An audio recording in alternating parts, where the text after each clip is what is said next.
Ba ngày nay liệp trong là camera đã ho chun ở tại chốn đã ho bay hướng Roca đặt camera pi cái lại nhóm cứ nhóm free memory chun ở tại chốn bà học số 4 chi mà crop bà có mọi ở tại chốn cứ ở đòi bà rom bà cứ free memory chun mong camera đã ho chun ở tại chốn tích bà hay Roca tầm làng chun ở tại chốn dân thửរៀបខ្សែស្អាតបាទឲ្យជូនប្រជាជនគាត់មានទំនុកចិត្តបាទគឺមិនយើងធ្វើអីធ្វើចុងដៃចុងជើងណាបាទគឺយើងធ្វើឲ្យស្អាតជូនគាត់តែម្ដងបាទអញ្ចឹងមើលសកម្មភាពខ្ញុំធ្វើគឺខ្ញុំទោះបីតែខ្ញុំដាក់ខ្សែពីខាងក្រៅមែនប៉ុន្តែយើងរៀបឲ្យស្អាតជូនគាត់បាទហើយមួយវិញទៀតគឺការចងរឹតនេះរឹតដោយតែមិនពាក់ព័ន្ធអ្វីណាអញ្ចឹងបងប្អូនមិនបារម្ភទេតែភ្លើងគឺអត់មានប៉ះពាល់អីទេ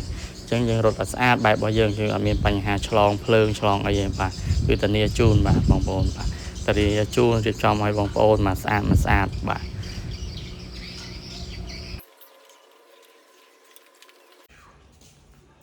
រកការតឡាកាមេរ៉ា Wi-Fi គឺស្រួលបងប្អូន